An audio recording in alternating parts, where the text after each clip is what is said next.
We often think we are addicted to food, or something is wrong about us because we are always eating, and especially in moments when we feel sad or angry, frustrated, lonely. That's when we often tend to go to food, and this often leads to really crazy binge episodes. For some people, really compulsive eating or food cravings, and they're constantly thinking about food. So let's talk about how can we manage those moments in our life without always go to food. And I really want to say it's okay to do that. It's okay to eat because you're looking for soothing or comfort. That's okay. That's not a problem. It only really becomes a problem if food is the only way for us to actually even cope with our problems, to cope with our life. Then we start using it as a drug of choice. It is using it food for self-medication, for even avoiding to deal with our problems, maybe even to escape from them. So there's different ways how we eat in those moments. So we need really to ask ourselves, why am I eating in that moment? What is it I'm trying to achieve in that moment? Why am I going to food? So what is my actual need? And what am I trying to meet? What need am I trying to meet with that food? So this is really the underlying question that I really encourage you guys to ask yourself. Why am I eating? What do I need? What do I desire? What do I wish? And why do I use food to comfort myself? How can I do that in a different way? But I really would like to explain a little bit what happens when we eat, or why we eat when we feel stressed. Obviously, in moments when there is stress or overwhelm, then usually what happens is the stress hormone, cortisol, or even adrenaline, that elevate. And when that happens, your body thinks you are in danger. You need to survive. And sometimes when we've been doing that for a certain period of time, our brain starts confusing that we need food for survival, that we need obviously food to live, but we don't need huge amount of food to survive, right? But it starts kind of signaling that signal to you, right? And it really feels like, oh my God, I need to eat it. So that's one reason why sometimes you feel like there's this compulsiveness, there's this huge urge for you to even maybe binge or overeat. If it's only emotional eating, often I don't see that as a problem as such. You might feel like, oh, you know what, I just want a piece of cake. So you go and have a piece of cake and leave, and then just move on with your life. Then again, that's not a problem. Okay, so emotional eating, it happens quite regularly for a lot of people. But if it's really compulsive, and maybe even that leads to further overeating, to further binges, then I would really look into that a little bit more. Another reason why we might be looking for food, so if you think about it, when you were a baby and your mom was holding you in her arms, she was soothing us, she was singing a lullaby, she was giving us food until we fall asleep. Or when we, for example, are a little bit older, so we get a treat because we cleaned our room, so we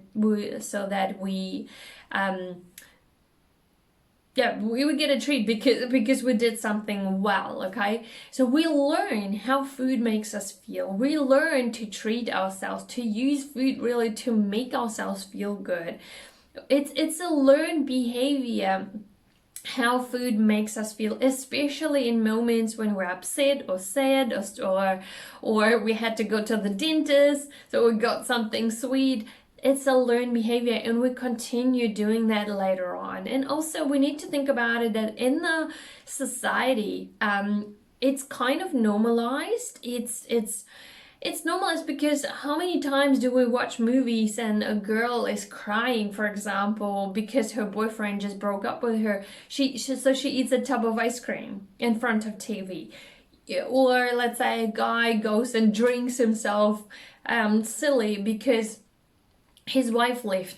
You see, we get those messages get fed to us, so it's also learned behavior. And I know the other day a client of mine told me she unfortunately really it was really sad. Her dog passed, and her family then came over and said, come on, let's get some takeaways as a treat to make her feel good.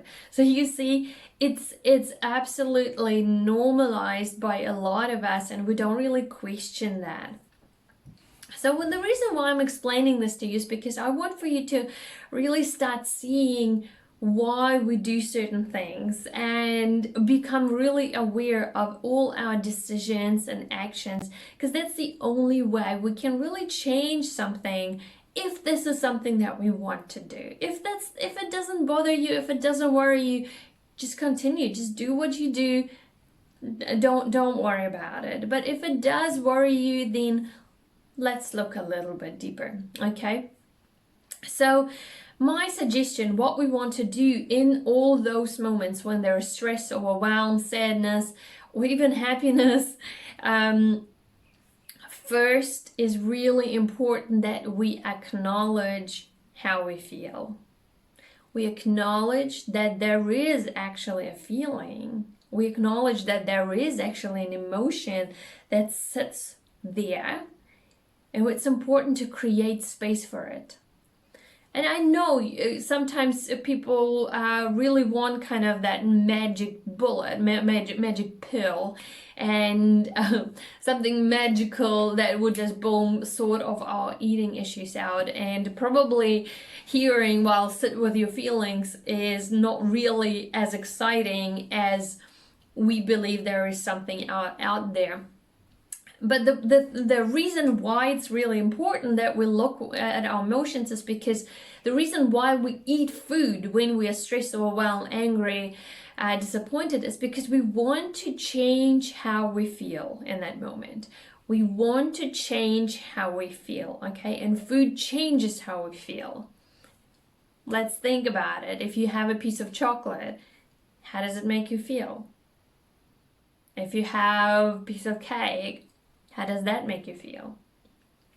Food changes how we feel. So we are looking to change what we feel.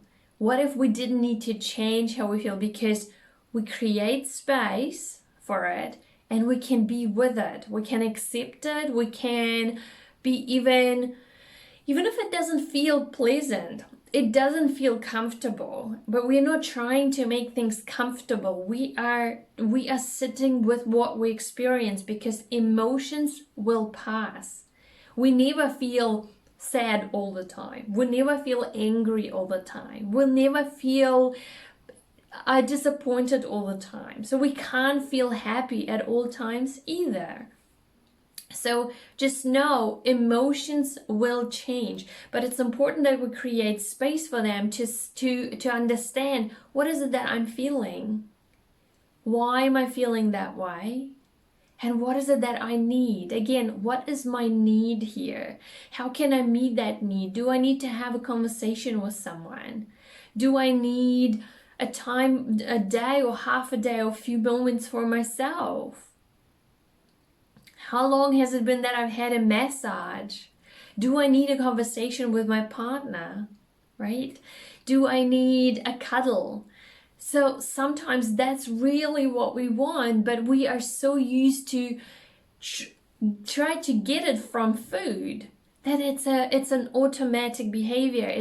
We go on autopilot to just do that.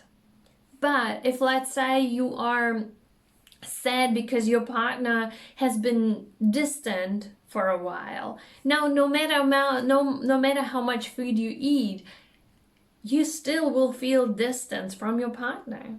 Or if you hate your job and are really unhappy in your job, no matter how much McDonald's you eat, you will still hate your job. So guys, it's really important to really look into what is causing those emotions and what is it that I can do to really address that certain emotion, that feeling, but at the same time allowing it to be, because those feelings and emotions, they are a message, nothing else. It's just a message that there is something that needs our attention, and that's what we do. We give it attention.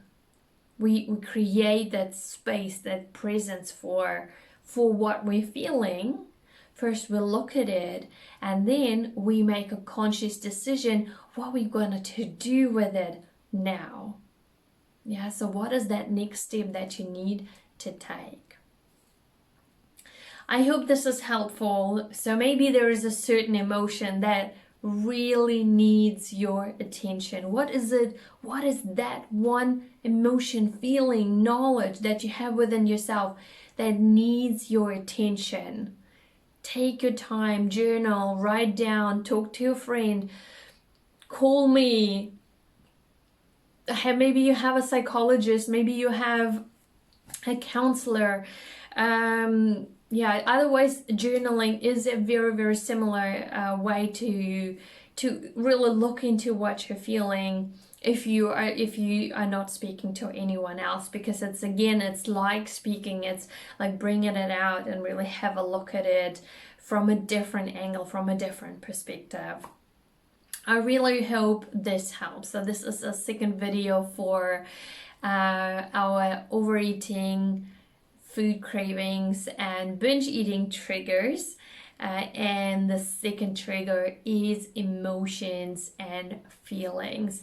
I'm going to add a link to download the workbook, to identify the 8 hidden triggers for overeating, food cravings, and binge eating. So you can have a look which one applies to you, and then also, most importantly, what are the tools and strategies that you can apply. I suggest them in the workbook that you can apply immediately. Very practical tools and strategies you can apply really immediately, so you have fast results, so you can finally feel in control around food and feel amazing in your body, and finally can really do things that really matter to you instead of thinking or worrying about food all the time.